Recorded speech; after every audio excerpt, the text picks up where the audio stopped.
에베소서 1장의 말씀을 1년 동안 설교했던 것을 기억하고 계실 것입니다. 에베소서 1장을 1년 동안 설교했더니 저희 어머니께서 이렇게 말씀하셨습니다. 아들아, 설교가 은혜가 없다면 짧아야 되고 짧지 않으면 재미라도 있어야 한다, 이렇게 이야기했던 기억이 있습니다. 그래서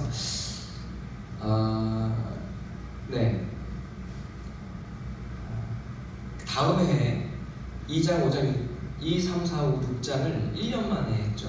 그래서 2년 동안 에베소서의 말씀을 함께 나눴습니다. 그때 제 개인적으로는 굉장히 저에게 너무나 큰 유익이 있었습니다. 그리고 그 전부터, 그 다음부터 그랬지만 말씀을 하나하나 쪼개면서 그 말씀의 의미한 바가 무엇인지 이렇게 말씀을 설교하다 보니까 우리 한 성도님의 자녀로부터는 말씀을 너무 쪼개더라, 이런 이야기도 듣고, 그때에 지금 돌이켜보면 그것이 제가 할 수 있는 여러분을 향한 이 말씀의 의미하는 바가 무엇이고 왜 이 말씀을 하나님 주시는 것인지, 저게 그게 가장 큰 관심사였고, 그래서 그 복음이 무엇인지, 하나님께서 주신 복음이 무엇인지에 대한 그 진리를 알고 또 전하기 위해서 노력을 했습니다. 그 유익은 저에게 큰 자산이 되고 그 은혜가 되었습니다. 그러나 제가 놓치고 있었던 부분이 있습니다. 그것은 하나님의 말씀이 그렇게 우리에게 진리로 주어지게 될 때 그것이 우리의 삶에 어떤 정황과 또 어떤 현실 가운데 주어지고 펼쳐지더라는 것입니다. 저는 여러분에게 이것이 말씀이니, 이것이 하나님께서 여러분에게 우리에게 주시는 하나님의 뜻이고 말씀이니 여러분의 각자의 상황과 정황은 내가 다 알지 못하겠고, 그죠? 여러분 이 말씀 잘 듣고 여러분의 삶에 잘 적용하십시오, 이런 마음으로 말씀을 전했습니다.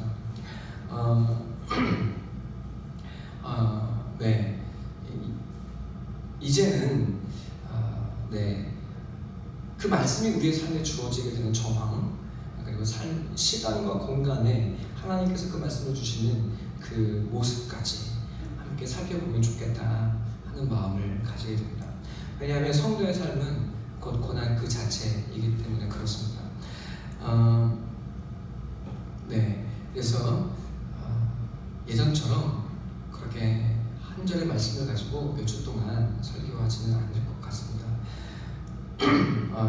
제 목표는 로마서 16장을 올 한 해 한번 맞춰보는 것이 저의 목표입니다. 그것도 엄청 긴데요. 여러분, 로마서는 성경 전체가 녹아 있습니다.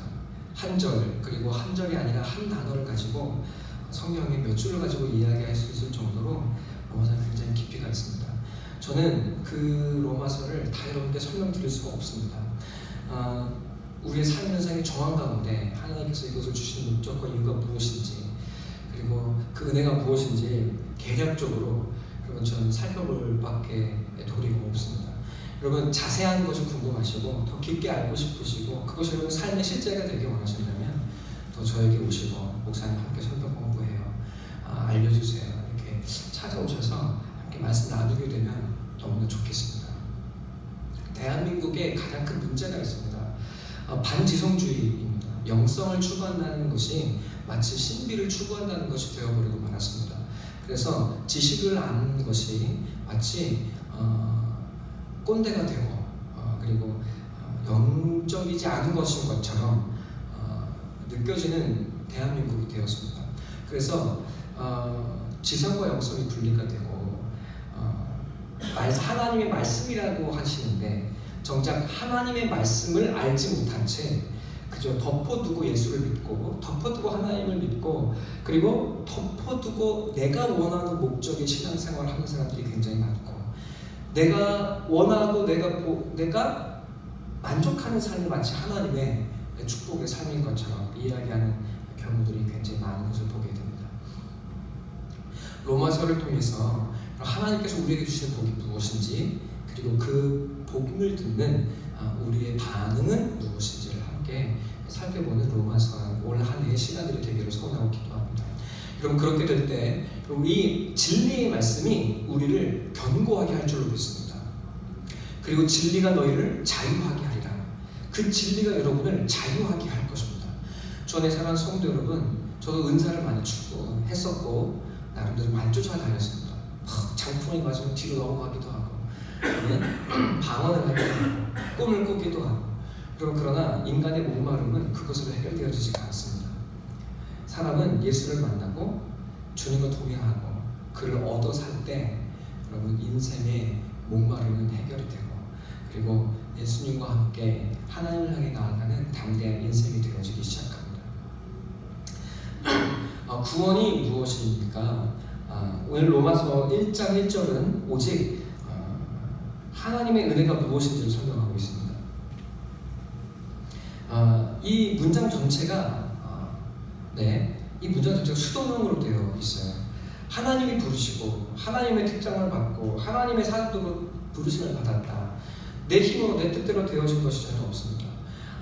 말씀은, 구원은, 그리고 은혜는 나로부터 출발하지 않는다고 성경 그리고 바울은 담대하게 이야기하고 있습니다.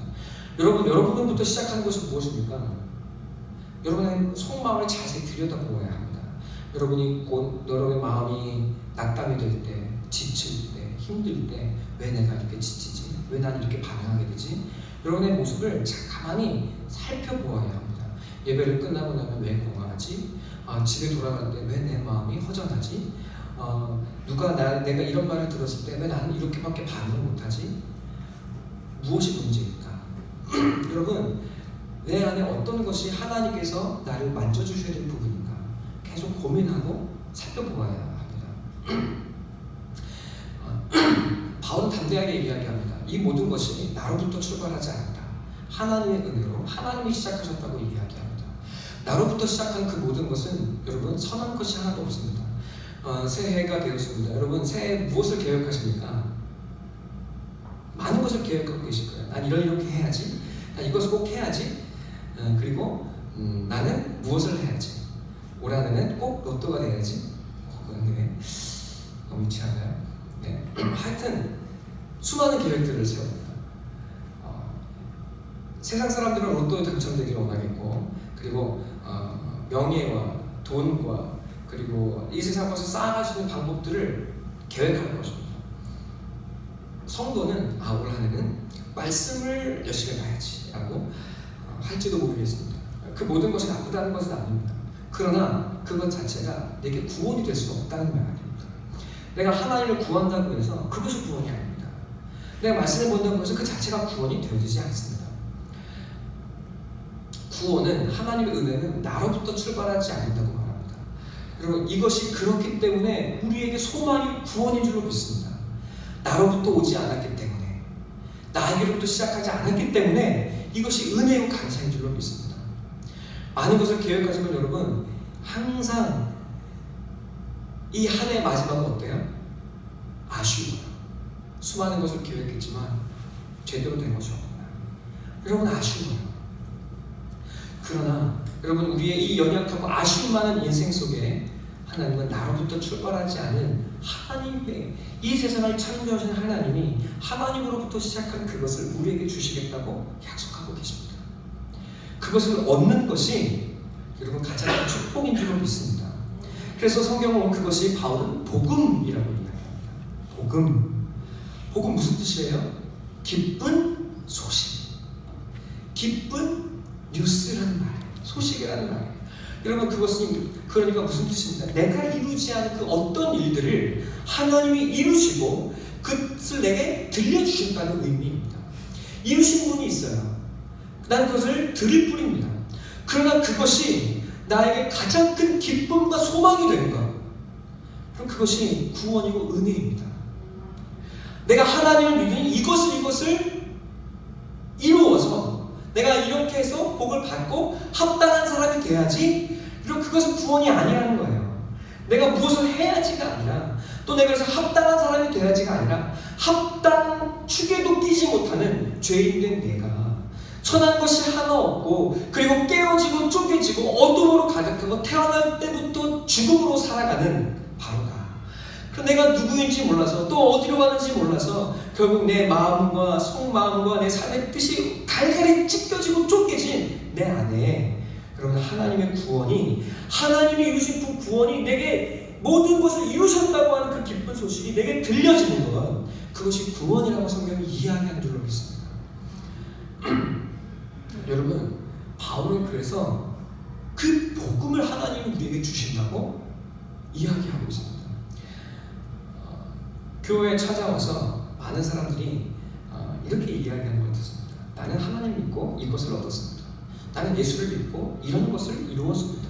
나는 예수를 믿고 이것을 이런 축복들을 받았습니다. 여러분, 그러나 제가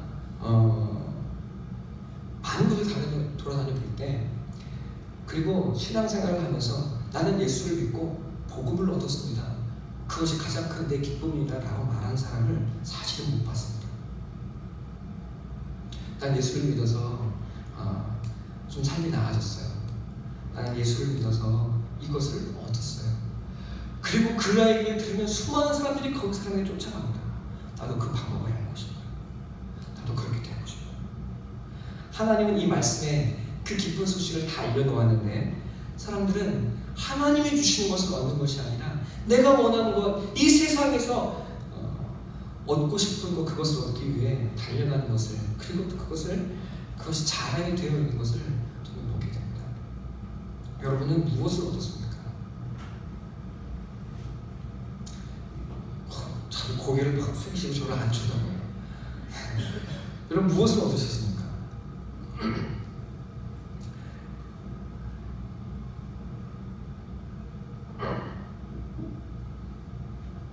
우리가 이렇게 하나님이 주신다는 것 외에 다른 것을 구하는 이유가 무엇이겠습니까?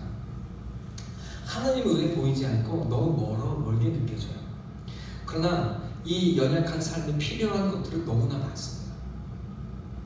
그러니까 하나님 살아계신다면 지금 당장 내게 이것을 주셔야 내가 살아갈 수 있습니다. 내 옆에 아시잖아요. 그럼 이것이 우리의 전부가 되어 있는 거죠. 하나님이 일용할 양식을 주십니다. 그리고 우리가 하나님을 찾게 하십니다. 그러나 우리가 그것에 머물러 있지는 않기를 원하시는 하나님이신 줄로 믿습니다. 우리의 삶의 자리가 그토록 고난이고 어렵습니다. 눈물과 아픔으로 점철되어 있습니다. 그런데 우리가 다 아는 것처럼 이 삶은 내가 선택한 삶이 아니에요. 우리 모든 인간이 태어날 때 내가 선택해서 태어난 사람이 없습니다. 여러분, 얼마나 좋아요? 이장근 성도, 이건희 회장, 내가 선택하고 태어났으면 여러분 다들 누구 선택하겠습니까? 여기 앉아계신 이장근 성도를 내 아빠로 두고 선택하지 않으시겠죠?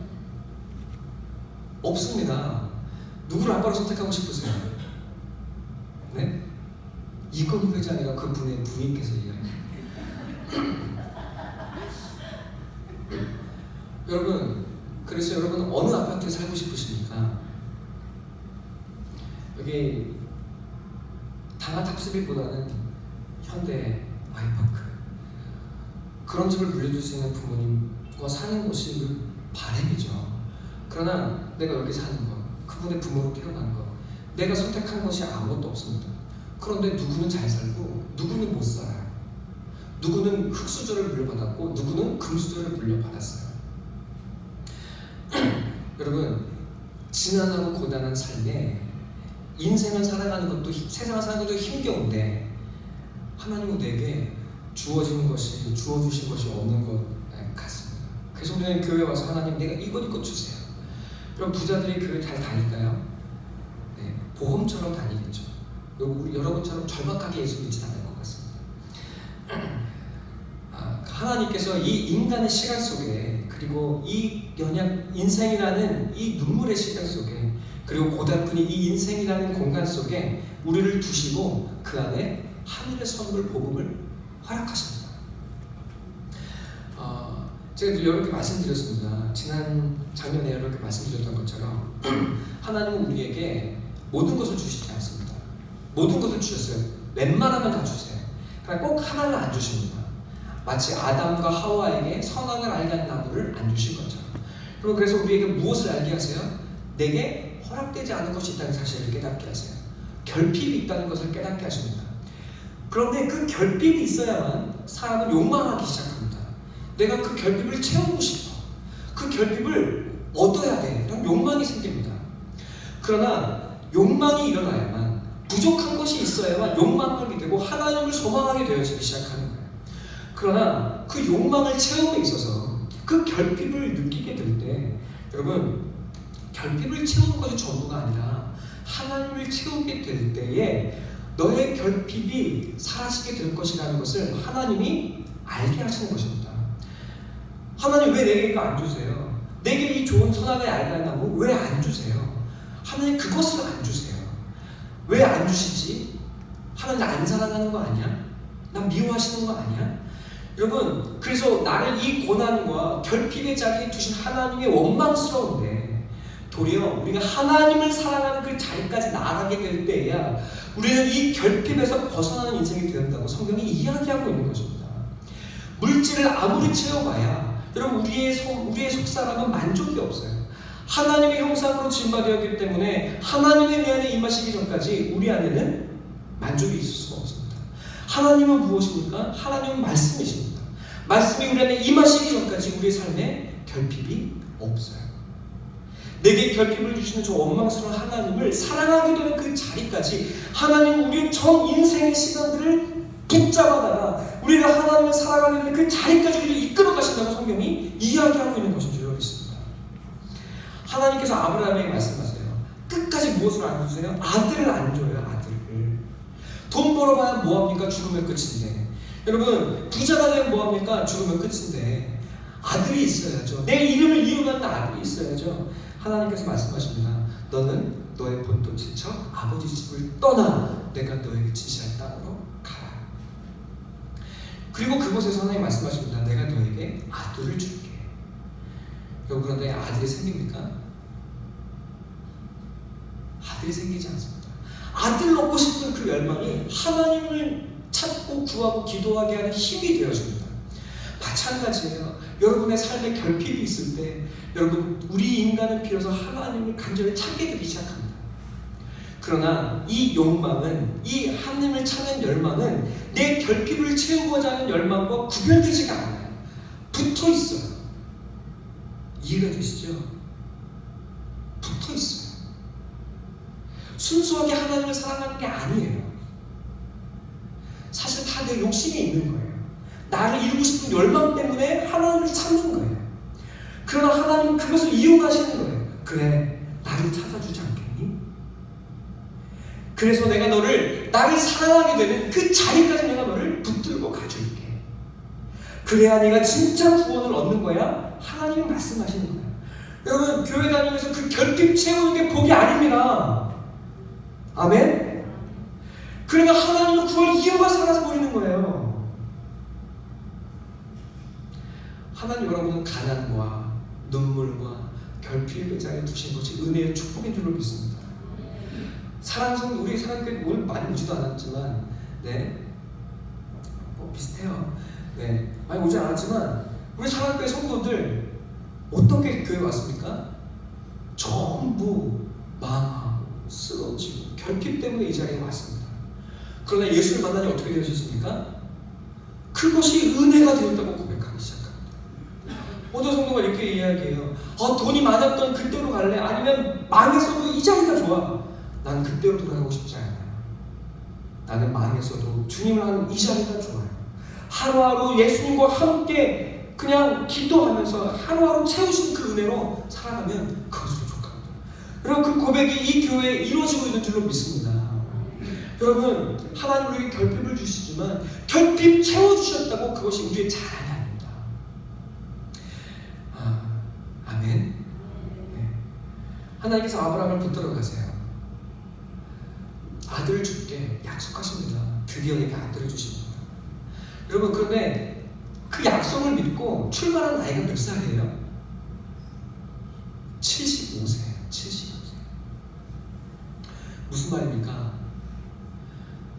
내 욕망과 야망과 내 안에 도저히 선한 것이 없어서 내가 아무리 계획해도 선한 것을 이룰 수 없다는 것을 깨닫는 나이가 한 70세쯤 되어야 여러분, 내 인생 내 뜻대로 해봐야 아무 의미 없다는 것을 아는 순간이 되어야 하나님을 향해 출발할 수 있는 나이가 되는 것이라고 이야기하고 있습니다.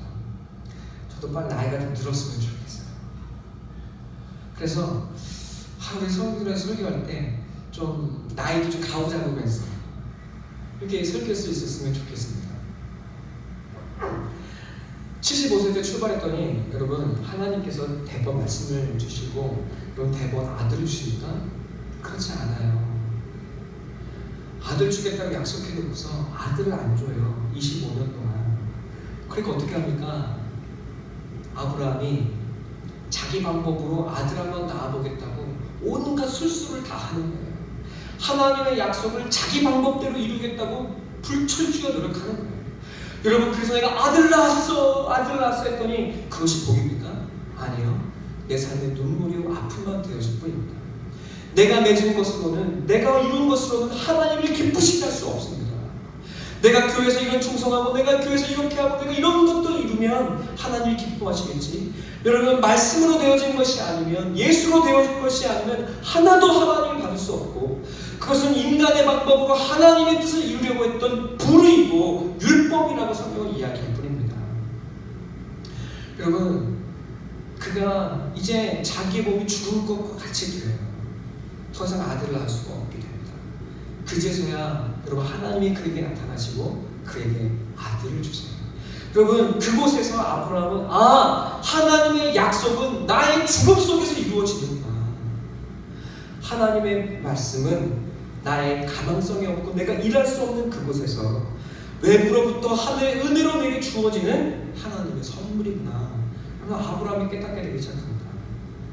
여러분, 그가 이제 그 넘어지고 쓰러지고 좌충우돌하는 그 25년의 삶을 통해서, 100세의 삶을 통해서 여러분, 드디어 아들을 얻고 죽은 나를 통해 약속을 이루시고 끝까지 나를 포기하지 않고 사랑하시는 그 하나님을 얻었다는 걸 깨달으면서 비로소 아브라함은 이제야 하나님이 내게 아들 주시지 않아도 하나님 사랑할 수 있게 되었습니다. 고백하는 자리에 가서 나아가게 되기 시작합니다. 네, 아들을 잡으려고 하는 그 순간 하나님 말씀하세요. 아브라함아, 이제야 네가 나 사랑하는 거 알았어. 여러분, 하나님이 우리를 이끌어 가시는 자리, 우리의 100년의 삶을 통해 여러분 더디지만 우리를 이끌어 가시는 자리는 하나님, 내가 하나님 사랑합니다 고백하는 자리인 줄로 믿습니다. 여러분, 그것이 이해가 됩니까? 머리로는 이해가 돼요. 그러나 우리가 내가 예수 믿어야지, 내가 지식으로 이해해서 하나님 믿어봐야지 됩니까? 되지 않아요. 되어지지 않습니다. 이곳에 앉아있는 여러분 다 그렇게 오신 분들이 아니에요.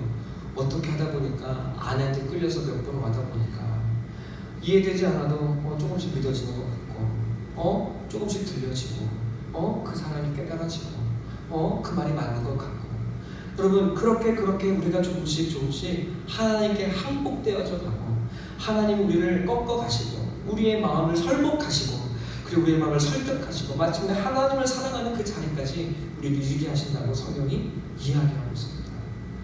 여러분, 이삭도 마찬가지예요. 이 아브라함이 아들을 왜 내어줄 수 있습니까? 도약, 믿음의 도약, 케르케고가 얘기하는 것처럼 우리가 이해할 수 없는 그 믿음의 도약 때문에 아니에요. 여러분, 아브라함은 경험한 거예요. 하나님은 내 죽은 몸을 통해서 약속을 이루신 것처럼 이 아들은 죽을 아들이 아니야. 하나님의 약속을 이룬 아들이기에 하나님이 이 아들을 죽음에서도 부활로 인도하실 거야 라는 믿음이 있는 거예요. 믿음으로 아들을 드립니다. 여러분, 이삭은 그 아버지를 보면서 깨닫습니다. 아브라함을 통해서 하나님을 향한 믿음은 이런 거구나. 부활이 있구나. 난 죽음으로 끝나지 않겠구나. 그가 머리로 알고 이해하고 받아들여요. 순종해요.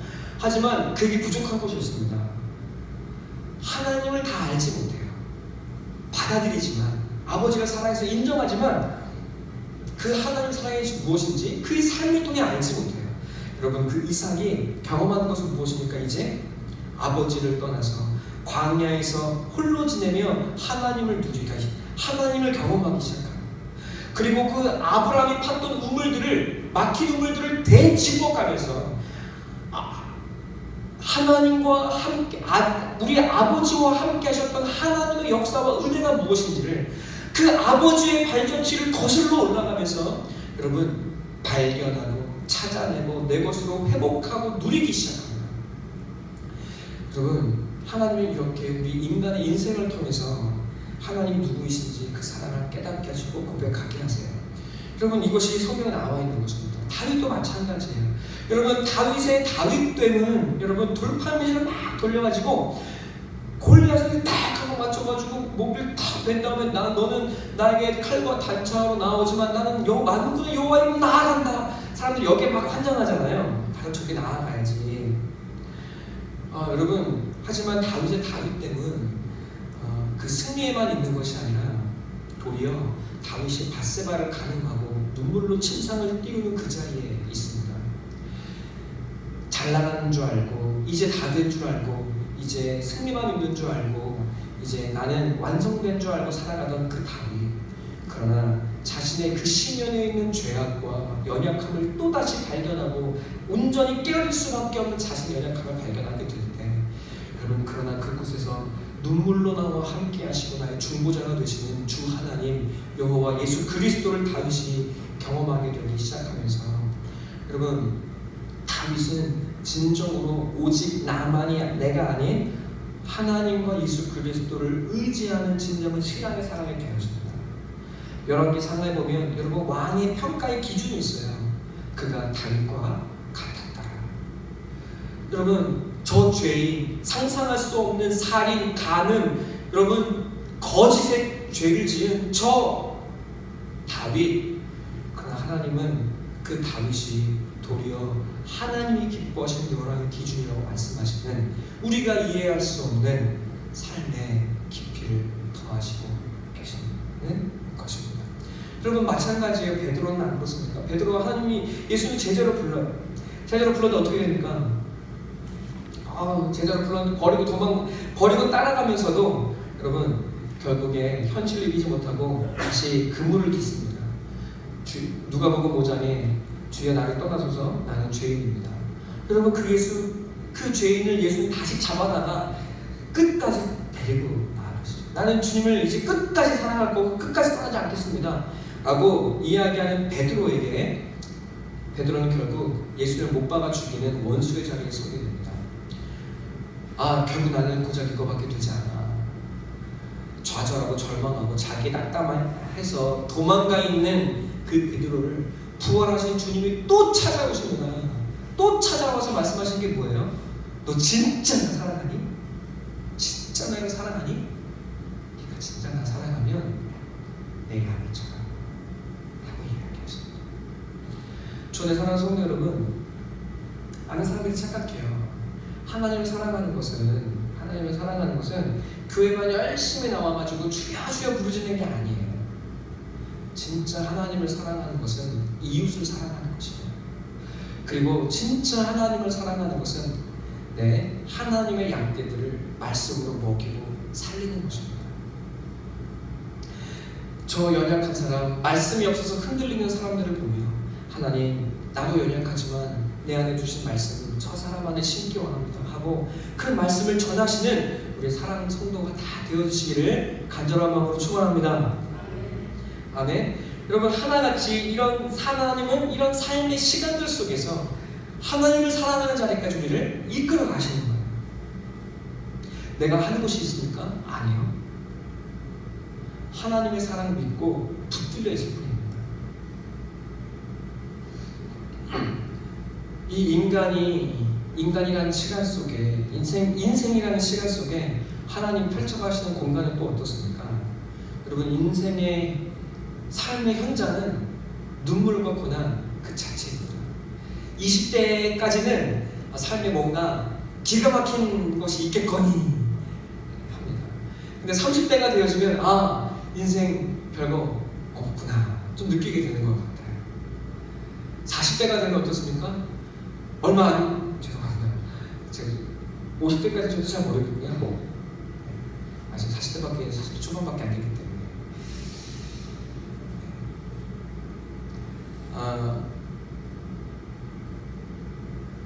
작은 교회를 목회하면서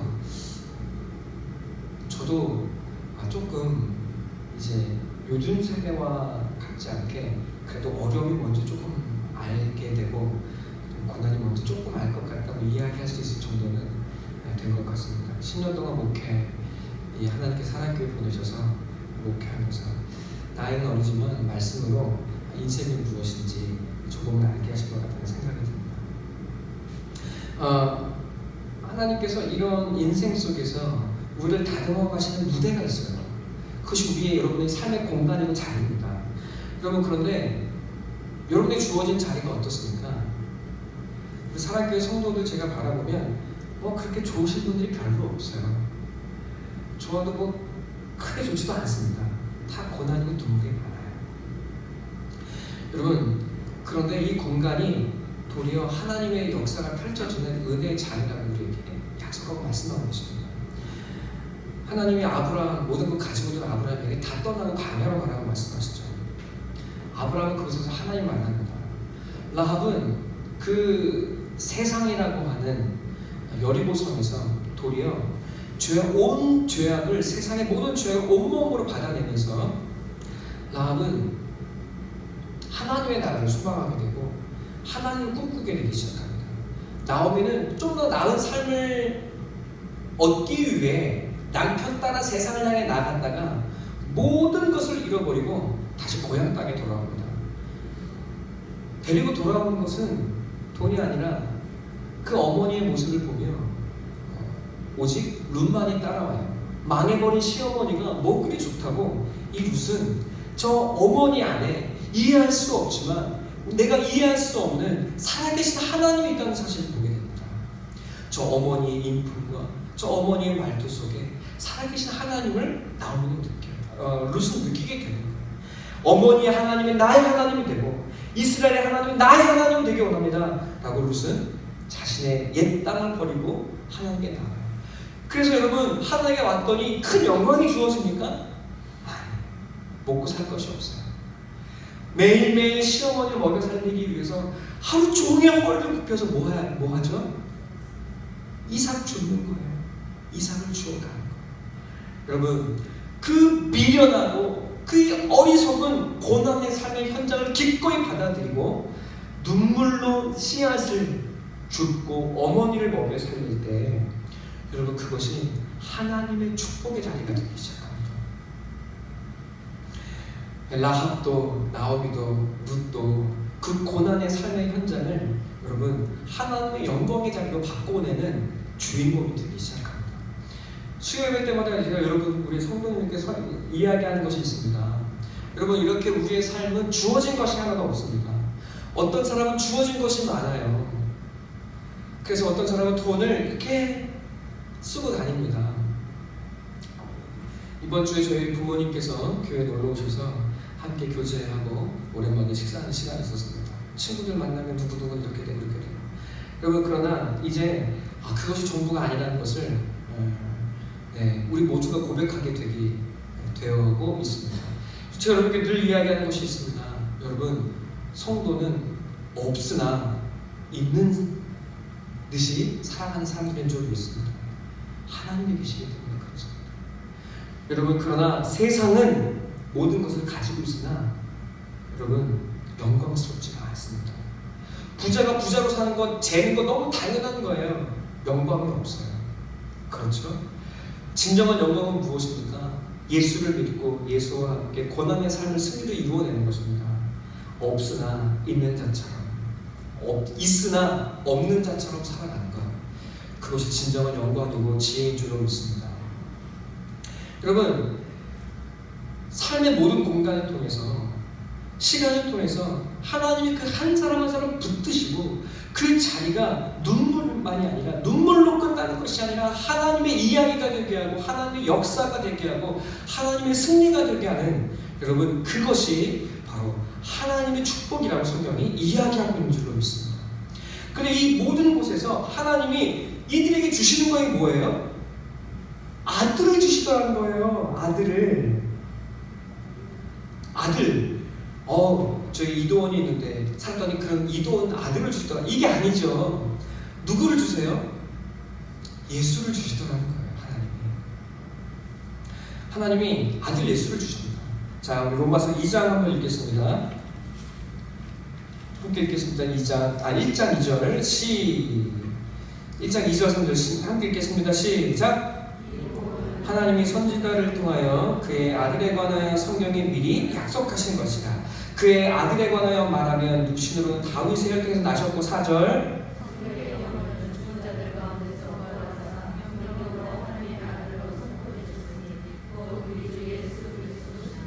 아멘. 여러분, 제가 이제까지 말씀드린 이 모든 사람들은 고난과 고통과 고통의 인생이라는 무대 속에서 예수를 얻었어요. 아브라함도 선지자였다고 이야기합니다. 아벨도 선지자였다고 이야기해요. 성경에 나와 있는 이 승리의 모든 사람들은 전부 누구를? 예수를 얻었어요. 예수를. 그래서 여러분, 룻도, 나오미도, 라합도 예수의 계보에 들어가기 시작합니다. 여러분, 다윗도 예수를 알았다고 이야기해요. 사도행전 2장에 보면. 아브라함도 선지자였다고 이야기합니다.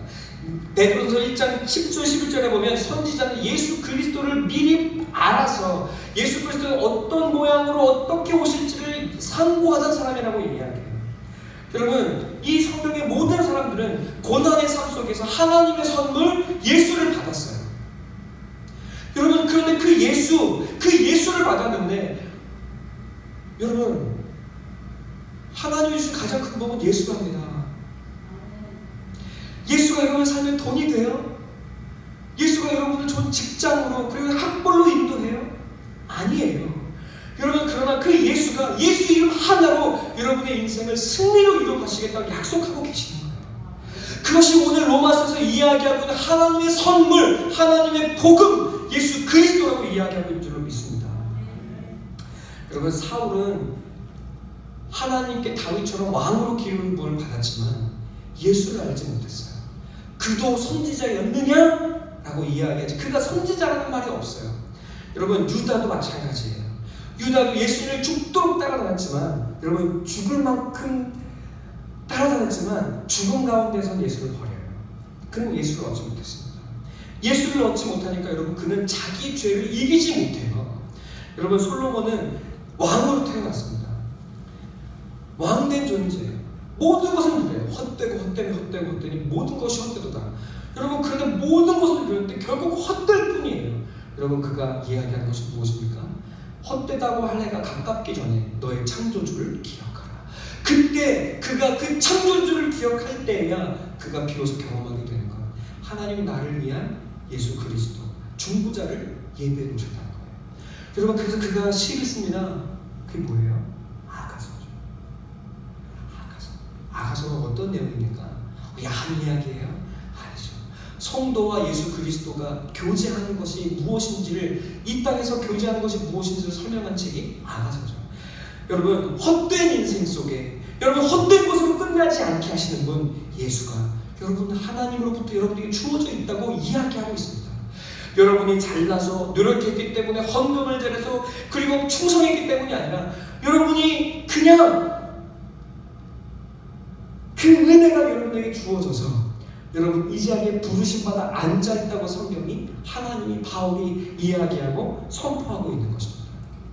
아벨은 그래서 여러분 부모조차도 나에게 헛된 것이라고 이야기하는 그 슬픈 인생 속에 아벨은 예수를 발견합니다. 누가복음에 보면 아벨도 선지자였다고 이야기해요. 여러분, 아벨은 헛된 인생 속에 부모도 나의 존재를 부정하는 너무나 슬픈 그 인생. 그러나 아벨은 그곳에서 하나님께 진정으로 예배할 수 있는 예수 그리스도를 얻게 되기 시작하고, 여러분, 그는 예수 그리스도에 살아있는 생명을 살아가는 자가 되어지기 시작합니다. 저의 사랑하는 성도 여러분, 그 예수를 얻어서 우리가 결국 얻게 될 것이 무엇일까요? 오늘 4절은 이렇게 분명하게 이야기합니다. 여러분, 우리는 결국 무엇을 얻을 거예요? 부활을 얻게 될 거예요. 에이, 목사님, 부활이 어딨어요? 난 그 부활을 기대도 되지 않고 그냥 이 땅에서 잘 살다가 죽으면 그만이에요. 그럼 천국 가겠지. 여러분, 그것이 우리의 전부가 아닙니다. 고린도서 15장에 보면 부활이 반드시 있다고 이야기하고 부활이 없다면 세상에서 기독교인이야말로 가장 불쌍한 사람들이라고 이야기합니다. 제가 여러분들 말씀드렸던 것처럼 도곡동에 세브란스 원목으로 하고 있는데 어떤 여성분이 이렇게 이야기했다고 말씀드렸죠. 목사님 아파트가 2채 있는데 도곡동에 아파트가 2채인데 그리고 강남에 있는 어떤 한 어르신은 주택을 줬습니다. 강남에 큰 저택을 줬는데 여러분 그 아내가 집을 지은 지 1년이 채 안 됐어요. 근데 암에 걸려가지고 오늘 내일 하고 있습니다. 그러니까 반년 만에 병원에 들어와가지고 아내가 병수발을 하고 있으니까 얼굴에 짜증이 가득해요.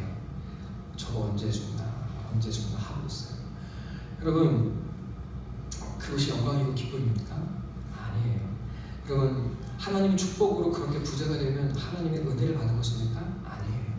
여러분 성도는 하나님께서 약속하십니다. 부활을 영생을 너에게 주겠다. 우리는 그것이 느껴지고 보여지지 않습니다. 믿어지지 않아요. 그럼 하나님께서 우리에게 약속하시는 거예요. 무엇을? 여러분 이것이 하나님의 스케일이에요. 우리의 무너지고 죽음으로 끝나는 이 찰나의 인생 70을 살고 120을 살아도 여러분 입김과 똑같이 느껴지는 이 짧은 인생을 하나님은 영원히 일으키겠다고 약속하시고 눈물로 가득한 이 지옥 같은 우리의 삶의 현실을 하나님의 천국으로 인도하시겠다고 약속하시는 것이 우리 하나님이시고 그리고 그렇게 우리를 인도해 가시는 분이 하나님이 허락하시는 예수 그리스도라고 이야기합니다. 우리가 이해할 수 없는 스케일이에요. 우리가 다 알 수 있는 것이 아니에요.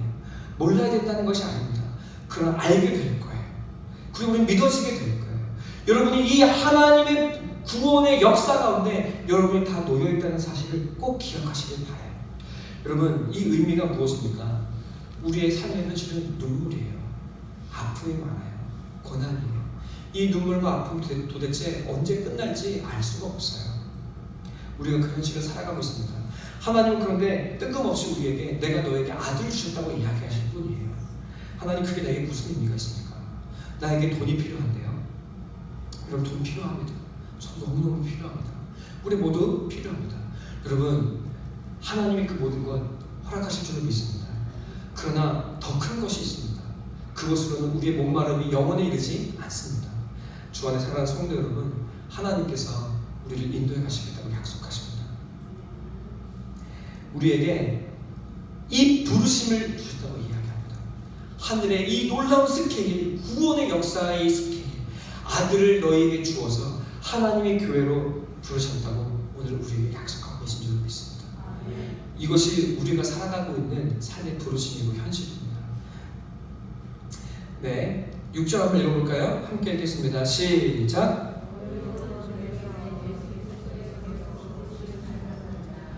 로마에서 하나님의 사랑하심을 받고 성도로 부르심을 받는 모든 자에게 하나님 우리 아버지와 주 예수 그리스도로부터 은혜와 평강이 있기를 원하노라. 아멘. 여러분은 그리스도의 것입니다. 하나님 여러분 부르셔서 이 자리에 있습니다. 여러분 그 예수, 내가 얻게 된 이 예수가 나에게 얼마나 큰 축복이고 기쁨이고 감사인지 깨달아 알게 되고 누리고 경험하는 저 여러분 되기를 간절한 마음으로 소망하고 기도합니다. 기도하겠습니다.